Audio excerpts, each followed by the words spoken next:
Okay, friends, the NHL Stanley Cup Finals are fully set. And quite honestly, really didn't see the Canadiens getting here. And okay, that's just the world we live in. Hi, 2021. That's fine. The Canadiens are here. Good afternoon and welcome to the podcast. I'm Nick Drago. Today on the show, we got coaching changes. We got a new NBA franchise out there. Oh, yes. And of course, cheating baseball players. Stick with us, friends, because sports starts now.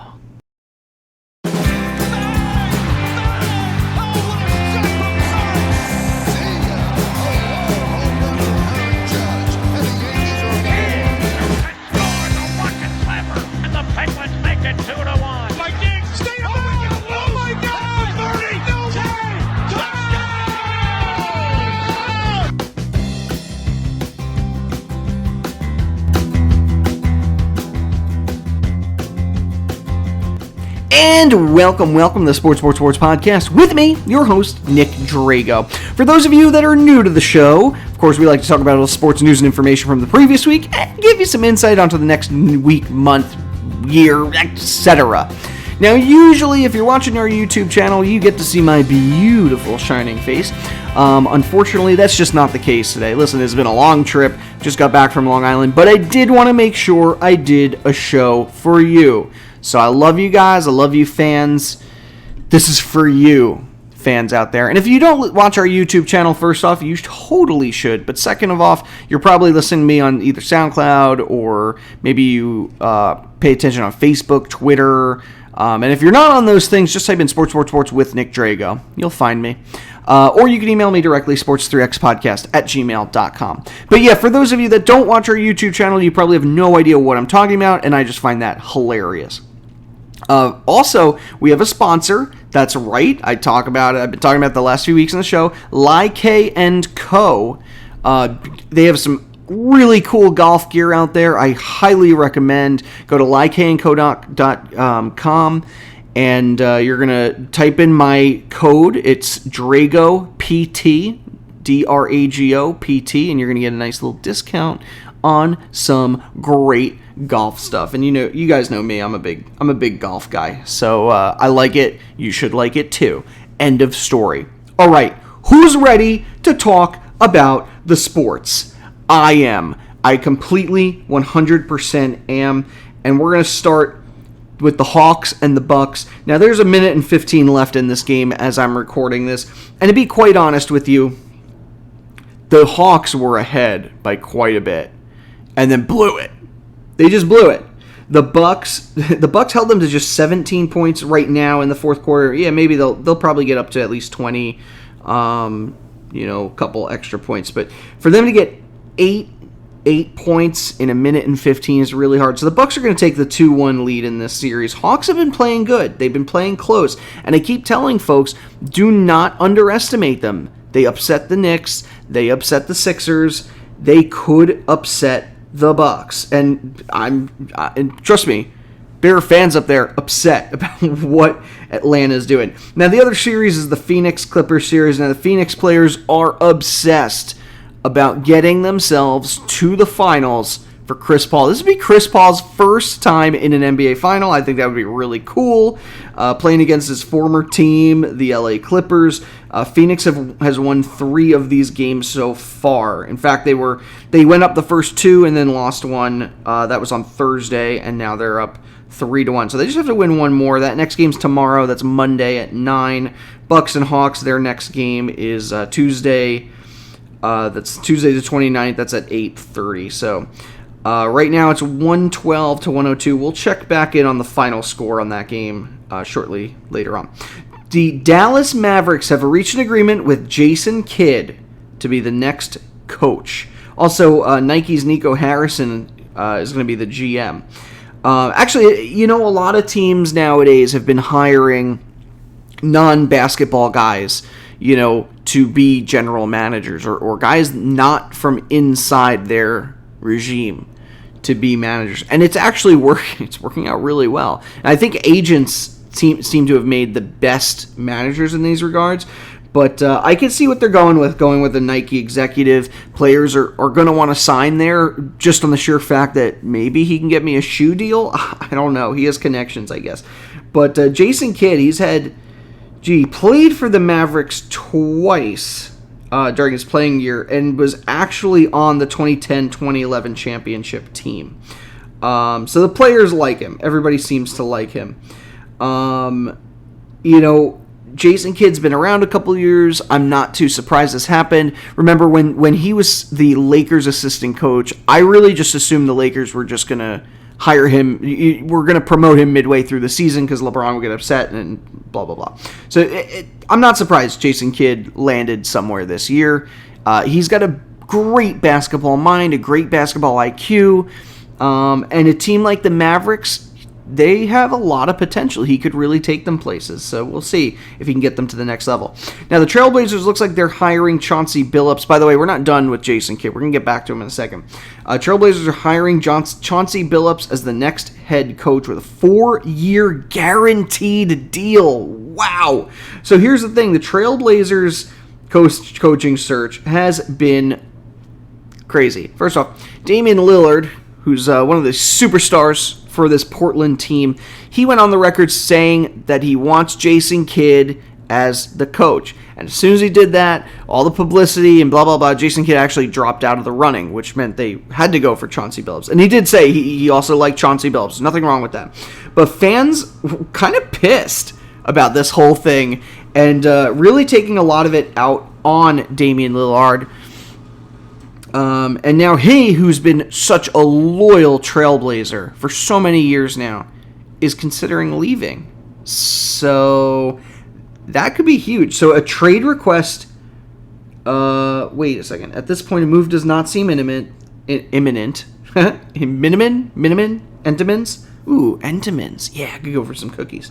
There's no indication that Lillard submitted a trade request or has made it known to the front office he'd like to leave. But I would just keep your eye on that situation. Dame Lillard may be coming out to Philly to play for the Sixers. I know a lot of my patients and friends around here really think that's going to happen. I don't know. Caldwell Pope was robbed at gunpoint.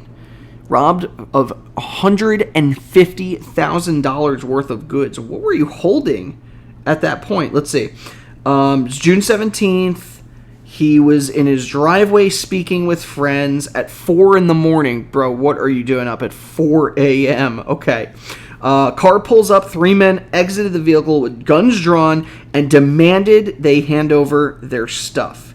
So among the things stolen were jewelry, a Rolex watch, and an iPhone with a total worth reportedly adding up to about $150,000.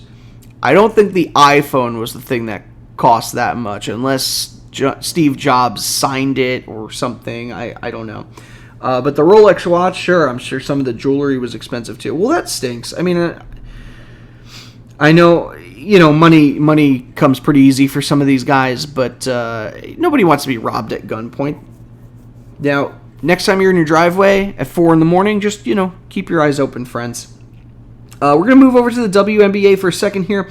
Diana Taurasi becomes the first WNBA player to reach 9,000 points. Congratulations. That's a lot. The next closest player on the league's all-time scoring list is Tina Thompson. She has 7,488, and then behind her is Candice Dupree. That's the next closest active player with 6,820. So 9,000 points. Congratulations. All right, I mentioned it already. A new NBA franchise. Who could it be? Who would it be? Well, apparently the Harlem Globetrotters are ready to take on the NBA. I think that's awesome. Now, before you start thinking, you got to be kidding me. The Globetrotters, it's a sideshow. These guys are incredibly talented players. In fact, when the league was still young, the Globetrotters really are what turned basketball into a global game. They traveled the world playing basketball and showing it to folks in different countries who maybe have never even heard of the game or seen the sport played. And that, to me, is just really cool. So, good for the Globetrotters. I'm really happy for them. I mean, good for them. I'm happy for them. Nothing's happened. I really don't see the NBA going ahead and doing this. I just... they would probably need like a permanent residence somewhere, like if they went to Las Vegas or something like that. You can't just plop a third basketball team in New York and expect them to be universally loved. You just can't. Now, if they keep the name Harlem Globetrotters, that would be amazing, yet they play in another city, but still represent New York. I would be okay with that. But honestly, if you're going to do anything with this franchise, you can't make them the Las Vegas Globetrotters. I just don't see it happening. I don't think the fans would be happy with that either. But I would love it. Even, if they took their antics to the NBA, it would be pretty cool. They actually... So the Globetrotters have faced off against an NBA team twice. They played the Minnesota Lakers in 1948 and 1949. This is before the NBA was integrated. Globetrotters won both of those games. And the Lakers, by the way, won the NBA championship in one of those years, 49. They won the championship. So they are serious. This is a serious request. I know there's people out there smirking and smiling, but it is a 100% serious thing. Now, before we move out of the basketball realm, the Bucks did end up beating the Hawks 113-102. So we got the final score there. All right, the NHL. I know my Islanders fans out there are upset. Just 2 weeks ago, I put out a thing about how I thought the Islanders could really take it to the limit with the Lightning, and they did. That's how hockey works sometimes. You never really know. A team like the Canadiens, who the odds of them winning are astronomical, somehow have made it this far. I think there was a point where I thought they were going to get pushed out of the playoffs. Really. I mean, for them to make it this far is very cool to see. For the Islanders, too. So they did lose 1-0. This was on Friday night to the Lightning. They're going to play the Canadiens in the finals. The Canadiens beat the Golden Knights. That was on Thursday in overtime. So Montreal moves on. Lightning move on. Now, the Lightning scored 1 goal in that final game. And the big story right now, did they have too many men on the ice? You're going to hear about this. People are going to analyze this. There was the Islanders were on a power play. They let up a shorthanded goal, but folks out there think that the Lightning actually had too many men on the ice. It's hard to judge. It's hard to you'd have to really go back and analyze the video. A lot of what I'm hearing is no, it's not true, let's see if we can get a better look at this. Too many men. Listen, these things happen, and they happen quite a bit. Okay. This is from Newsday, but of course they won't let us read that. They had a similar issue a couple of weeks ago. I just don't think that was the case, that they had too many men on the ice, but these things do happen. Actually, it happens frequently and does not get called. Now, the example I like to use is when the Penguins won the Stanley Cup in 2009 against the Lightning, there was a period of like 2 solid minutes that they had 7 guys on the ice, and 6 guys on the ice. Nobody batted an eyelash.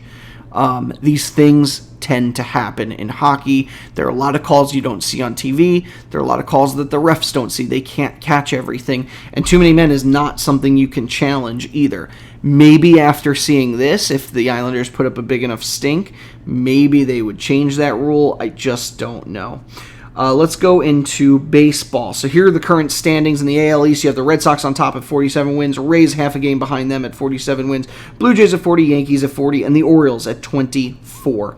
Yankees, by the way, are 5-5 in their last 10, while the Blue Jays are 7-3, so they are moving up, and the Yankees are sliding down. In the AL Central, the White Sox are 45-32, Indians 41-33, Tigers at 34-44, and the Royals 33-43, and the Twins at 33-43. And in the AL West, you have the Astros at 48 wins, 30 losses, the Athletics at 47 wins, the Mariners at 41, Angels at 37, and the Rangers at 30. So right now, 4-6 in their last 10 for the Angels. You know what? Even though they have Trout, even though they have Ohtani, they still can't put it together on the baseball diamond. If the playoffs ended right now, the Red Sox, White Sox, and Astros would absolutely be in it. And right behind them, the Rays, the Athletics, And then how many wild card teams at this year? 7, 8, I don't know. You have the Indians, and then behind them you have the Mariners, the Blue Jays, and if you're keeping score, the Yankees. By the way, we're like one game out of it like a week ago, so it's hard to say. In the NL East, you have the Mets at 40-33, the Nationals 37-38, the Braves at 37-40, Phillies 36-39, and the Marlins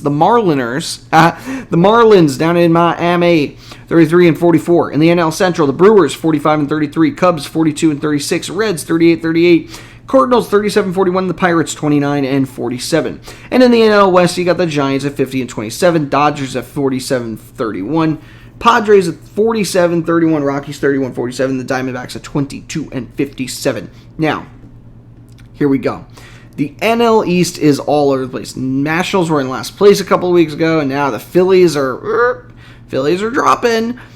Braves are on their way up. Mets are 4-6 in their last 10. It is a freaking crapshoot, my friend. Mets, Brewers, Giants, those are your three right now. Yeah, Giants still on top of the NL West. I can't believe this. Dodgers will catch up. They always, unfortunately, do. After that, you got the Dodgers, the Padres, the Cubbies, and if we want to look beyond the Cubs, I guess it would be the Reds would be the next best team after that. That's a little sad. Oh man, what a week! So a lot of these pitchers now are being called out for utilizing substances. So Max Scherzer was pissed when he was called out. This was way earlier in the week by Joe Girardi. He was so mad. Sergio Romo, when they came to look for sticky substances on his body, and he actually pulled his pants down in front of an umpire, which was hilarious. And the umpire laughed it off. They know. They understand. However, a pitcher on the Mariners, Hector Santiago, was ejected for failing a sticky substance check. Now listen, this was going to happen at some point in time. It was the 5th inning. They checked his glove and found something that shouldn't have been there. Let's see. Is there a video? Let's see what the video. You know, it looks like they're almost putting their finger over the eyelets of the glove, and sometimes you can raise those up and use that to make a mark on the ball that actually enhances the movement. So as you can see, the authenticator is putting it away. It'll be hermetically sealed, and they will then take a... Well, that is hilarious. They actually wrap the glove up in like a sealed bag. I guess they're going to review it or take a look at it. Apparently, Santiago said it was using nothing illegal. It was a mixture of sweat and rosin that turned sticky. Well, we're going to find out if they do an official autopsy on this glove. By the way, I've been talking about Garrett Cole. He has had a rough month. And it just so happens to coincide when all this crazy stuff with the sticky substances has been going down. They've been talking about Garrett Cole. Somebody asked him in a press conference if he had cheated, and he said, I don't know how to answer that. You answer it with a no, Garrett Cole. A no. It's not that hard. But, of course, here we are, and who knows what's going to happen, but he has had a rough month, that's for sure. All right, alternate helmets were approved by the NFL for use with throwback uniforms in 2022. That's exciting, you know. Every once in a while, it's fun to throw a throwback on there. For the Jets, their throwback is the same logo for the last 40 years that they only changed recently. So, hey, that's fun. We get to see something old, but still kind of new. No, but there's a lot of cool old logos that I bet some of these teams would go with. I'd love to see like the Houston Oilers or something like that show up. Yeah, you could have some real fun with this.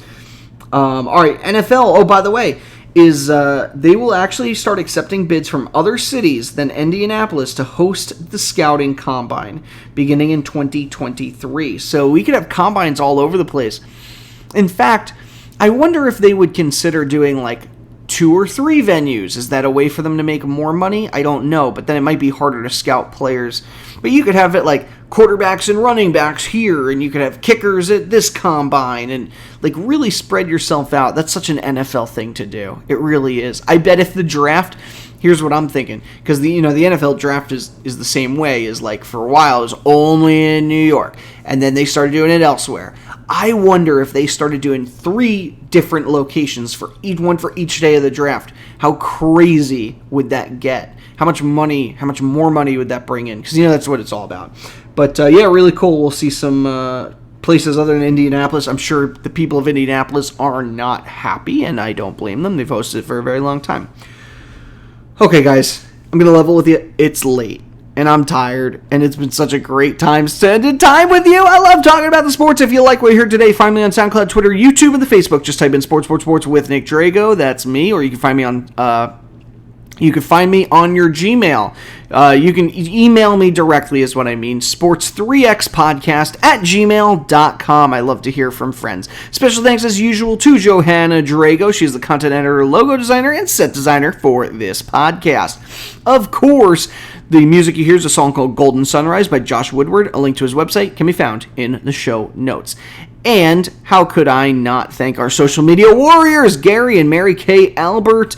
I gotta give a shout out to Tim Nunzig, who showed my podcast to his girlfriend, and I have a new follow out there. So Corey, if you heard this today, welcome to the Sports with Nick Drago family.